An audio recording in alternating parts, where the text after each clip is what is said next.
नमस्कार सभी को, राधे राधे, जय श्री कृष्णा।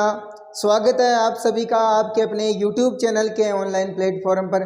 आज मैं लेके आई हूँ आपके सामने राजस्थान के प्रमुख लोक वाद्य यंत्रों की महत्वपूर्ण नोट्स क्लास।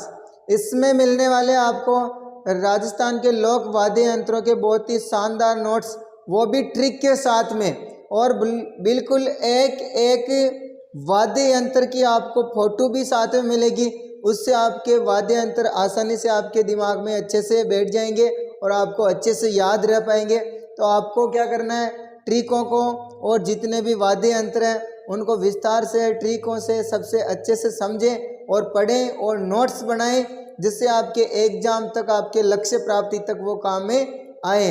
तो चलते हैं आपका बिना टाइम वेस्ट किए छोटे से मोटिवेशन कोट्स के साथ में कि जिंदगी खेलती भी उसी के साथ है, जिंदगी खेलती भी उसी के साथ है, जो खिलाड़ी बेहतरीन हो।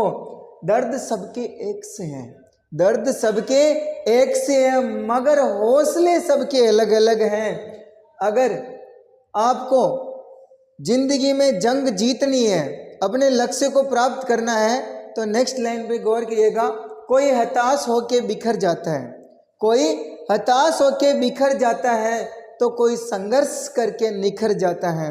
वाह वाह। यानी आपको अपने लाइफ में आपके सामने आपके लक्ष्य और आपके बीच में क्या क्या कड़ी चुनौतियां हैं, बहुत सारी अपने को पता है बाधाएं आती हैं, बहुत सारी समस्याएं आती हैं, फिर भी आदमी इन समस्याओं का जो सामना करता हुआ यानी मुश्किलों में भी खड़ा रहता है, यानी वो हार नहीं मानता है और संघर्ष का मैदान नहीं छोड़ता है, वो एक दिन जरूर सफल होता है। उसको सफल होने से कोई नहीं रोक सकता है।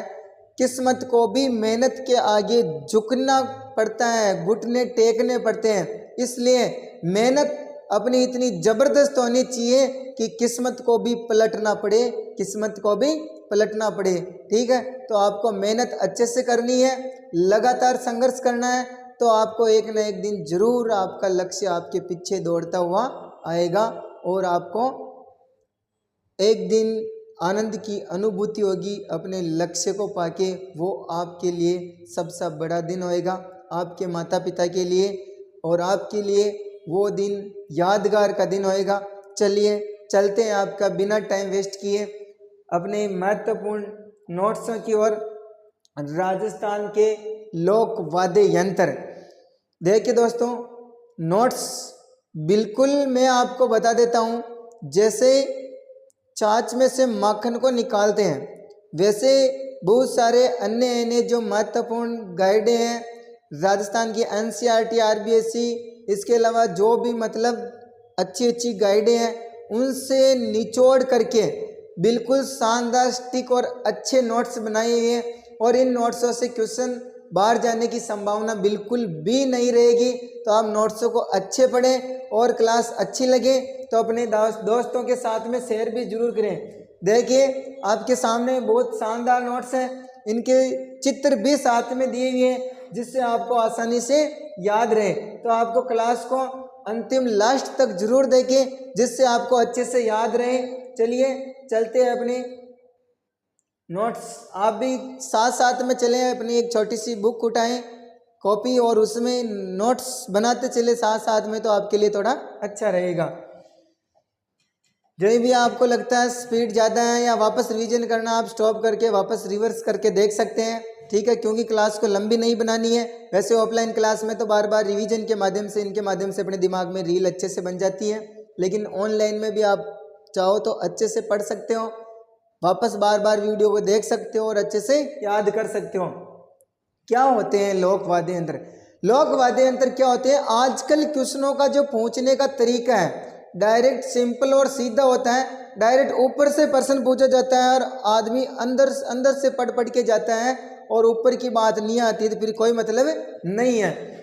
लोक वाद्य वे वाद्य होते हैं जिनका विकास जन सामान्य के बीच हुआ है और उन्हें बजाने का श्रेय, यानी उन्हें बनाने का श्रेय, उनको बनाने का श्रेय किसी एक व्यक्ति को नहीं जाता है। ये वाद्य काष्ठ, धातु या किसी अन्य पदार्थ से बनाए जाते हैं। यानी लोक वाद्य यंत्र वे वाद्य यंत्र होते हैं जिनका विकास यानी उनकी उत्पत्ति जन सामान्य लोगों के बीच में हुआ है और उनका श्रेय किसी एक व्यक्ति विशेष को नहीं जाता है। वो लोक वाद्य यंत्रों की श्रेणी में आता है। जहाँ जहाँ भी ये लोक नाम आया है वहाँ पे अपने को ऐसी ही परिभाषा देखने को मिली है। ठीक है, हमने लोकगीत पढ़ लिए, लोक देवता पढ़ लिए, लोक नाट्य पढ़ लिए, लोक नृत्य पढ़ लिए, ये लोक वाद्य यंत्र हैं। इन सब की परिभाषा अपने को जन सामान्य की ही देखने को मिलती है। अब वाद्य यंत्र यानी वाद्य यंत्र की परिभाषा तो पढ़ ली हमने, लेकिन वाद्य यंत्र कौन कौन से होते हैं, किस किस प्रकार से वाद्य यंत्र होते हैं, तो दोस्तों मैं आपको बता दूं वाद्य यंत्र 4 प्रकार के होते हैं मुख्य रूप से। कितने प्रकार के होते हैं? 4 प्रकार से। यहाँ से भी आपके बहुत सी बार घुमा घुमा के प्रश्न पूछा जाता है। वाद्य यंत्र, तत्वाद्य यंत्र यानी ऐसे वाद्य यंत्र जो तारों के माध्यम से स्वरों की उत्पत्ति करते हैं, यानी तारों के माध्यम से आवाज निकालते हैं, वो तत्वाद्य यंत्रों की श्रेणी में आते हैं। या ऐसे वाद्य यंत्र जिसमें तार लगे हुए होते हैं, उनको बजाने पर वो आवाज उत्पन्न करते हैं, वो तत्वाद्य यंत्रों की श्रेणी में आते हैं। सुशिर वाद्य यंत्र मुंह से फूंक मारने पर या वायु के प्रवाह से ऐसे वाद्य यंत्र जो स्वरों की उत्पत्ति करते हैं, आवाज निकालते हैं, उनको हम सुशिर वाद्य यंत्रों की श्रेणी में लेते हैं। किस में लेते हैं? सुशिर वाद्य यंत्रों की श्रेणी में। अवनद वाद्य यंत्र, इनका एक और नाम देखने को मिलता है ताल वाद्य यंत्र। कौन सा वाद्य यंत्र? ताल वाद्य यंत्र। ठीक है, ये इसमें थोड़ा गलत लिखने में आ गया, ये वायु के प्रवाह इसमें। हाथ की थाप, डंडे की चोट के माध्यम से स्वरों की उत्पत्ति करते हैं, जो ये अधिकतर जो जानवर की खाल या चमड़े से निर्मित होते हैं। आजकल वैसे जैसे जैसे जमाना अपडेट होता जा रहा है, वैसे चमड़े के स्थान पर एक विशेष प्रकार का प्लास्टिक के आवरण वगैरह होते हैं, ये भी उपयोग में लेने लग गए हैं। वो भी अपने गण वाद्य यंत्रों में आएंगे, लेकिन ध्यान रखना इनकी मुख्य रूप से विशेषता है किसी चमड़े या जानवर की खाल से निर्मित होते हैं। गण वाद्य यंत्र आपस में टकराने से या डंडे की चोट से ध्वनि उत्पन्न करते हैं, स्वरों की उत्पत्ति करते हैं, उनको हम गण वाद्य यंत्रों की श्रेणी में लेते हैं। किस में लेते हैं? गण वाद्य यंत्रों की श्रेणी में। और ये अधिकतर धातु से निर्मित होते हैं। कुछ वाद्य यंत्र जो लकड़ी से भी निर्मित होते हैं, जैसे डंडे हो गई है ना, करताल हो गई, खड़ताल, ये सब मतलब लकड़ी से निर्मित होते हैं। तो ध्यान रखना धातु या लकड़ी से निर्मित होती है, इनमें खाल वगैरह लगी नहीं रहती हैं। ये दोनों में थोड़ा फर्क है। तत्वाद्य यंत्र में तार लगी होती है, सुशिर वाद्य यंत्र फूंक या वायु के प्रवाह से बजते हैं, अवनद वाद्य यंत्र डंडे की चोट, हाथ की थाप से बजाए जाते हैं, और गण वाद्य यंत्र भी किससे बजाए जाते हैं? डंडे की चोट या आपस में टकराने से स्वरों की उत्पत्ति करते हैं। दोनों में फर्क है। इसमें कोई ना कोई खाल या चमड़े से निर्मित या कोई विशेष आवरण से निर्मित प्लास्टिक लगी हुई होती है। ये अवनद वाद्य यंत्रों की श्रेणी में आते हैं। ठीक है, इसमें लकड़ी से लकड़ी या धातु से धातु टकराने पर स्वरों की उत्पत्ति होती है। ये दोनों में फर्क है, आप अच्छे से पढ़ लेना। तत्वाद्य यंत्रों की अपने पास में बहुत ही शानदार ट्रिक, गजब की ट्रिक है। इस ट्रिक को पढ़ के आप तत्वाद्य यंत्रों को आसानी से याद रख सकते हो। ध्यान रख लेना दोस्तों, अधिकतर क्वेश्चन वाद्य यंत्रों में से यहीं से ही पूछे जाते हैं कि कौन सा तत्वाद्य यंत्र है, कौन सा तत्वाद्य यंत्र नहीं है। यहाँ से ज्यादातर क्वेश्चन देखने को मिल जाएंगे आपको अधिकतर एग्जामों में। कौन सा सुशिर वाद्य यंत्रों की श्रेणी में नहीं आता है, तो आपको ये जो वाद्य यंत्र हैं इनके नाम अच्छे से याद होना जरूरी है। बाकी अंदर की डिटेल तक आप जाना पड़ेगा, लेकिन इतना याद नहीं रखो तो भी इतनी महत्वपूर्ण नहीं है। आपको कम से कम, आप किसी स्थान पे जा रहे हो तो कम से कम कौन से जिले में, कौन से राज्य में, ये आपको याद होना जरूरी है। उसके बाद में उस स्थान तक पहुंचोगे तो आपको ऊपर का मोटा मोटा नाम ध्यान होना जरूरी है। ठीक है, तो ठीक है। रावण गुजरी चिड़ू जब तक साईं के रब का सुर दो। ठीक क्या है? ट्रिक को देख लीजिए अच्छे से, जूम कर देता हूं मैं।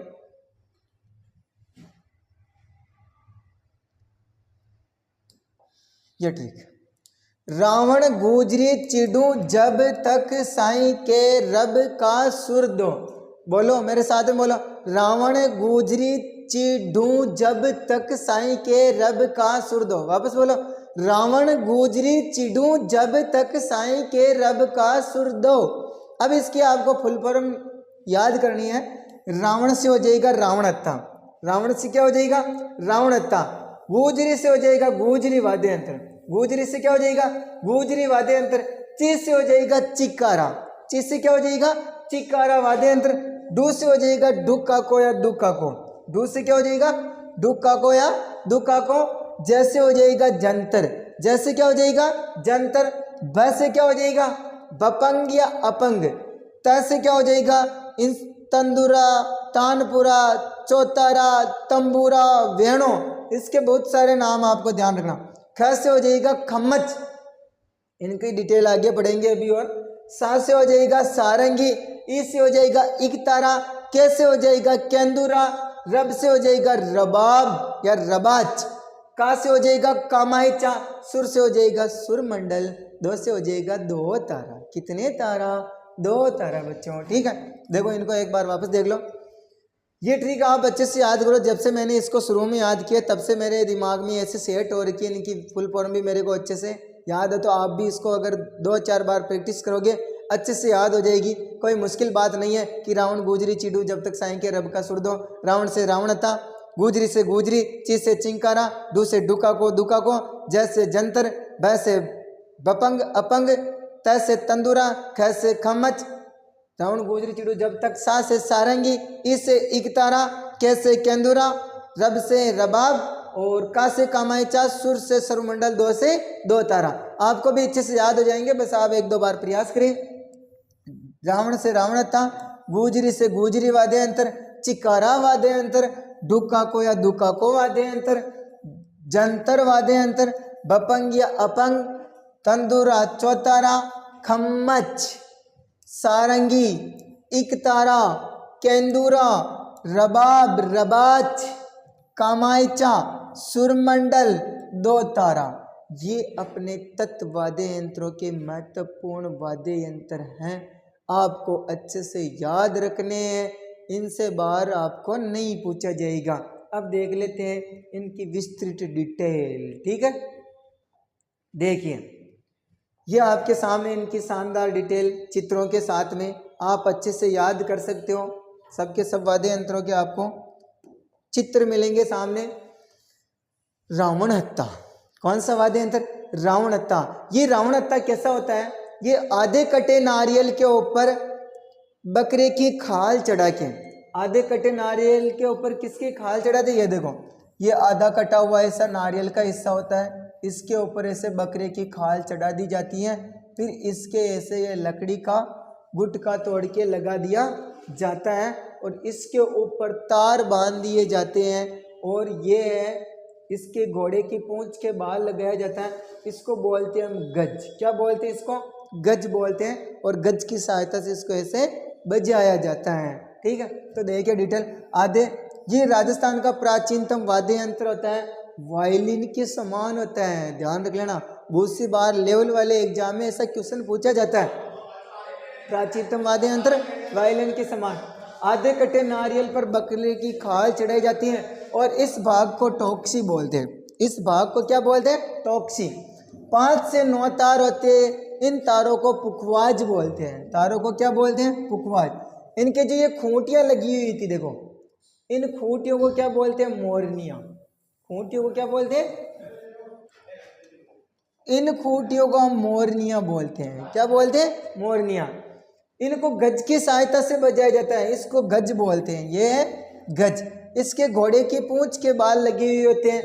इसके अलावा ये कौन कौन से लोक देवताओं में अधिकतर काम में ली जाती है, देखो बाबू जी की फड़, रामदेव जी की फड़ बांधते समय रावण हत्ता वाद्य यंत्र काम में लिया जाता है। इसके अलावा डूंग जी और जवार जी के गीतों में भी रावण हत्ता बजाया जाता है। फिर आता गुजरी वाद्य यंत्र, यह भी लगभग रावण हत्ता जैसे ही होता है। इसमें भी 9 तार लगे हुए होते हैं, सेम टू सेम रावण हत्ता जैसे ही होता है, ठीक है। फिर आता सारंगी वाद्य यंत्र। कौन सा वाद्य यंत्र सारंगी वाद्य यंत्र। राजस्थान के तत्व वाद्य यंत्रों में सर्वश्रेष्ठ और सुरीला यानी इसकी आवाज बहुत सुरीली मीठी होती है, ध्यान रखना। और तत्व वाद्य यंत्रों में भी सर्वश्रेष्ठ किस किस समान होता है सुरीला वाद्य यंत्र? इसको कामायचा का राजा बोलते हैं। इसको क्या बोलते हैं? कामायचा का राजा। अभी रानी भी आएगी अपने, ध्यान रखना। निर्मित केर रोइडा सागवान वृक्ष की लकड़ी से बनता है। राजा आएगा तो रानी तो आनी है, ठीक है। कौन से वृक्ष की लकड़ी से बनता है? केर, सागवान, रोइडा वृक्ष की लकड़ी से बनाए जाते हैं। ये भी गज की सहायता से बजाए जाते हैं। ये गज है, ठीक है। ये भी किसकी सहायता से बजाए जाते हैं? गज की सहायता से। मुख्य रूप से जैसलमेर बाड़मेर क्षेत्र में लंगा, मांगणियार, मिरासी, जोगी लोग बजाते हैं इसको। कौन बजाते हैं? लंगा, मांगणियार, ढोली, ये सब पश्चिमी जातियां हैं जो मुख्य रूप से संगीतों से जुड़ी हुई है, वाद्य यंत्रों से जुड़ी हुई है। सर्वाधिक तारों वाला 27 तार होते हैं इसमें। कितने तार होते हैं? 27 तार। प्रमुख कलाकार प्रकाश कुमावत, पंडित राम नारायण, मुनीर खां। कौन कौन है? प्रकाश कुमावत, पंडित राम नारायण, मुनीर खां इसके प्रमुख कलाकार हैं। इसके अलावा सुल्तान खां, लाका खां का संबंध भी सारंगी वाद्य यंत्र से। इनको 2021 में पद्म श्री पुरस्कार मिला हुआ है। और दोस्तों इसका प्रश्न भी आया हुआ है, कौन सा? कि पंडित राम नारायण और सुल्तान खां का संबंध कौन से वाद्य यंत्र से है? सारंगी वाद्य यंत्र से। कौन से वाद्य यंत्र से? सारंगी वाद्य यंत्र से है, ठीक है। यह भी आया हुआ है। सर्वाधिक तारों वाला वाद्य यंत्र कौन सा है? सारंगी वाद्य यंत्र। ऑप्शन के हिसाब से आपको उत्तर देना है। सारंगी नहीं हो तो फिर आपको दूसरा ऑप्शन के हिसाब से उत्तर देना है। सारंगी के प्रकार भी हैं। धनी सारंगी, जोगिया सारंगी, जड़ी या प्यालेदार सारंगी, अलाबू सारंगी, सिंधी सारंगी, गुजरातन सारंगी। कौन सी सारंगी? गुजरातन सारंगी। चलते हैं अपने नेक्स्ट वाद्य यंत्र की ओर। इकतारा। कौन सा तारा? इकतारा। इकतारा ये एक तार वाला मूल वाद्य या आदि वाद्य है। कौन सा वाद्य है? तत्वाद्य यंत्रों का मूल वाद्य या आदि वाद्य है, क्योंकि एक तार ही लगा हुआ तो शुरुआत इसी से मानी जाती है आदि वाद्य। और ये अपने नारद मुनि और मीराबाई का वाद्य यंत्र है जो अंगुली के माध्यम से बजाया जाता है। नारायण नारायण। और उनके हाथ में क्या होती है? खड़ताल होती है। क्या होती है? खड़ताल या करताल होती है। अंगुली के माध्यम से बजाए जाते हैं। कालबेलिया एवं साधु सन्यासियों के द्वारा भी बजाए जाते हैं। इकतारा, ध्यान रखना, किसके द्वारा बजाए जाते हैं? कालबेलिया एवं साधु सन्यासियों के द्वारा। जंतर वाद्य यंत्र। कौन सा वाद्य यंत्र? जंतर। जंतर कौन सा है? वीणा का आरंभिक रूप है। जंतर कौन सा वाद्य यंत्र है? यह भी महत्वपूर्ण वाद्य यंत्र, ध्यान रखना। ये रहा जंतर। जंतर कौन सा वाद्य यंत्र? ये वीणा का आरंभिक रूप है, ध्यान रखना। इसमें मुख्यतः कितने तार होते हैं? 5 से 6 तार होते हैं। और मुख्य रूप से पूछा जाए एवरेज 4 तार होते हैं। कितने तार होते हैं? 4 तार, ठीक है। देवनारायण जी की फड़के वाचन में, ध्यान रखना, मोस्ट है। देवनारायण जी की फड़के वाचन में कौन सा वाद्य यंत्र बजाया जाता है?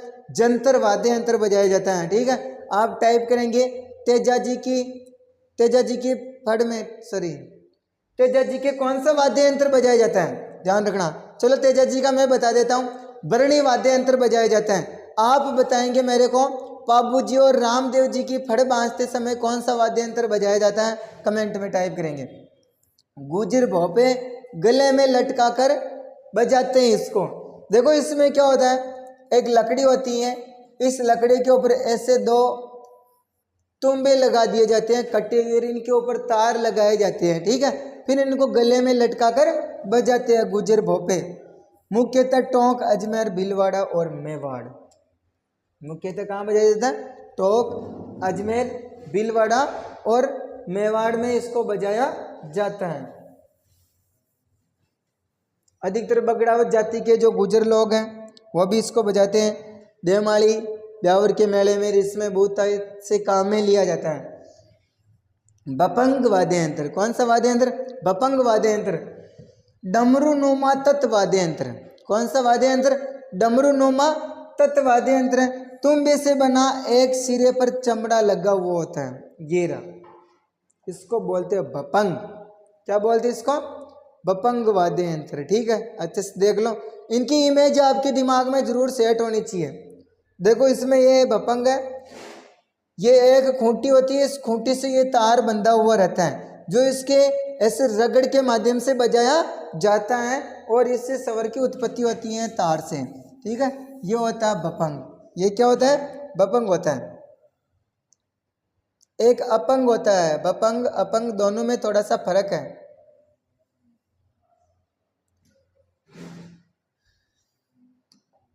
मेवात क्षेत्र में जोगिया द्वारा इसका प्रमुख कलाकार बहुत महत्वपूर्ण है, बपंग का जादूगर जहूर खां मेवाती। बपंग का जादूगर कौन है? जहूर खां मेवाती।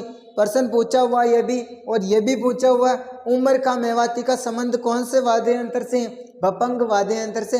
तो बपंग के आपको कलाकार अच्छे से याद रखने हैं, जहूर खां मेवाती, उमर खां मेवाती। बोलो, जहूर खां मेवाती, उमर खां मेवाती किसका कलाकार है? बपंग का कलाकार है। किसका कलाकार है? बपंग का कलाकार है, आपको ध्यान रखना है।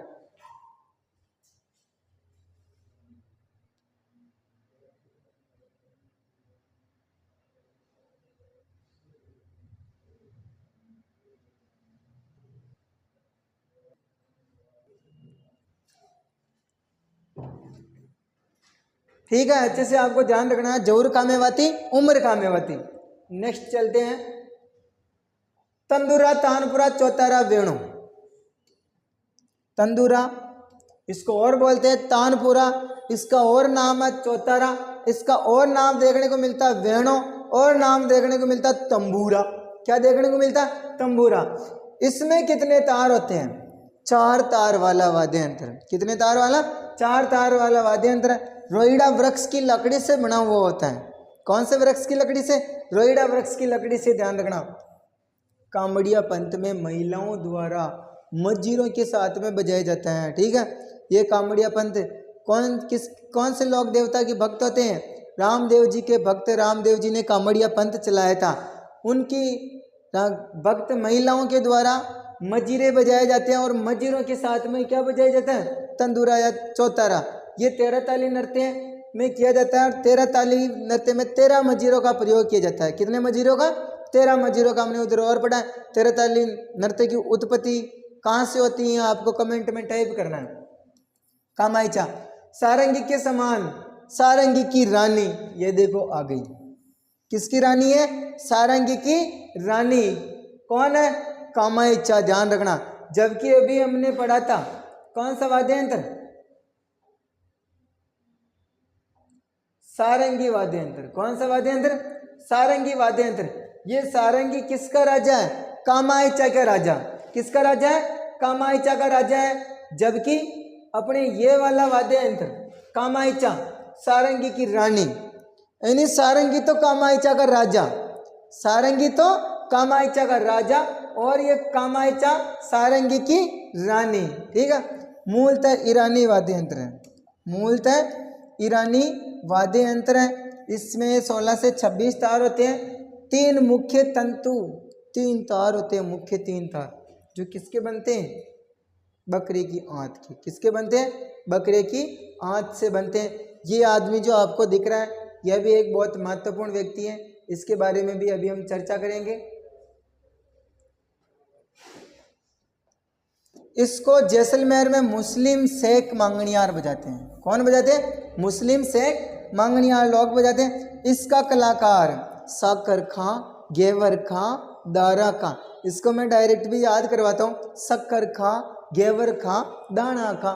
शक्कर खां, गेवर खां, दाना खां। तो आपको ध्यान रखना है, साकर खां, गेवर खां, दारा खां का संबंध कौन से वाद्य यंत्र से? कामायचा वाद्य यंत्र से। कौन से वाद्य यंत्र? कामायचा से। इस अपने साकर खां को 2012 में पद्म श्री पुरस्कार भी मिला हुआ है। कौन सा पुरस्कार मिला हुआ है? पद्म श्री पुरस्कार। ये जो आदमी दिख रहा है, ये है दापू खां। ये कौन है? दापू खां। इसका संबंध भी कामायचा वाद्य यंत्र से है। ये अपने जैसलमेर का जो दुर्ग है, वहाँ पे ये बैठे रहते थे, और वहाँ पे जो भी सैलानी और यात्री आते थे उनका मनोरंजन करता था, और एक बहुत ही शानदार गीत गाता था। कौन सा? मारी बरसानेरी मुमल। मुमल गीत का कलाकार था। कौन से गीत का? मुमल गीत का कलाकार था। और इनका निधन 2021 में हो गया है। इनका संबंध किससे है? इनका संबंध कामायचा से। ठीक है, इसके अलावा कामाख्या से संबंध एक और कलाकार है जगजीत सिंह, जो कि गजल गायक थे। ये श्री गंगानगर के निवासी थे। यह भी क्वेश्चन आया हुआ परीक्षा में। इनका भी निधन 2011 में हो गया था। फिर आता है अपने सुर मंडल, स्वर मंडल। कौन सा मंडल आता है? स्वर मंडल या स्वर मंडल। इसमें 21 से 26 तार होते हैं। ये चतुष्कोणीय होता है, जो झनकार वर्ग में आता है। ये कौन सा होता है अपने? चतुष्कोणीय वाद्य यंत्र होता है, जो झनकार वर्ग में आता है। इसको बोलते हैं स्वर कोकिला या कोकिला वीणा। क्या बोलते हैं इसको? स्वर कोकिला या कोकिला वीणा। जबकि तत्वाद्य यंत्रों में सर्वश्रेष्ठ कौन सा वाद्य यंत्र है? राजस्थान का सर्वश्रेष्ठ सुरीला वाद्य यंत्र सारंगी। कौन सा है? सारंगी। पश्चिमी राजस्थान में मांगणियार जाति द्वारा वादन होता है। नेक्स्ट चलते हैं हम। सुरिंदा, ये भी सारंगी जैसा होता है। इसमें 10 तार होते हैं। यह भी रोइडा वृक्ष की लकड़ी से बनता है। फिर आता अपंग, यह भी लगभग बपंग जैसा होता है। पपंग ने पढ़ा था।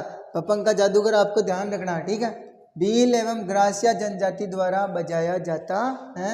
एक तार वाला वाद्य यंत्र है। लकड़ी, धातु, चर्म, पात्र, लौकी और गोले, चमड़े, बकरे आदि की खाल से बनता है। ये रहा बपंग, अभी हमने पढ़ा था।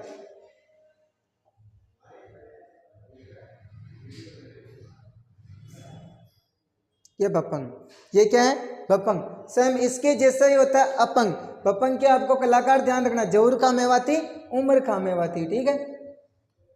ये रहा अपंग। देखो दोनों की आकृति लगभग सेम है, ठीक है। ये इसमें भी ऐसी एक खूंटी होती है, इसमें भी एक तार लगा हुआ रहता है। ये भी ऐसे रगड़ से बजाया जाता है, ठीक है। दोनों में आपको अंतर, बपंग अपंग लगभग सेम है। भील एवं ग्रासिया जनजाति द्वारा बजाया जाता है। ये भी एक तार लगा होता है। फिर आता है दुक्का को। क्या आता है? दुक्का को। डूंगरपुर बांसवाड़ा जिले में भील जनजाति द्वारा दीपावली के अवसर पर दुक्का को बजाया जाता है। डूंगरपुर बांसवाड़ा जिले में कौन सी जनजाति द्वारा? भील जनजाति द्वारा। कौन से अवसर पर?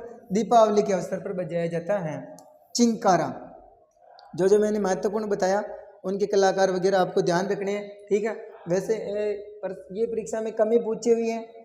मेव एवं ग्रास्य जाति, 3 तार होते हैं इसमें। चिंकारा में कितने तार होते हैं? 3 तार होते हैं, जो केर की लकड़ी से बनता है। किससे बनता है? केर की लकड़ी से। ये जो वाद्य यंत्र, तत्वाद्य यंत्र अधिकतर ऐसी लकड़ी से बनते हैं। कोई केर की लकड़ी से बन रहा है, कोई रोइडा सागवान के वृक्ष से बन रहा है। तो इनसे बने होते हैं। रबाज, मेवाड़ में भाटों एवं रावड़ों द्वारा कौन सा वाद्य यंत्र बजाया जाता है? रबाज, जो कामाख्या के समान होता है। अभी इसमें 12 तार होते हैं। कितने तार होते हैं? 12 तार।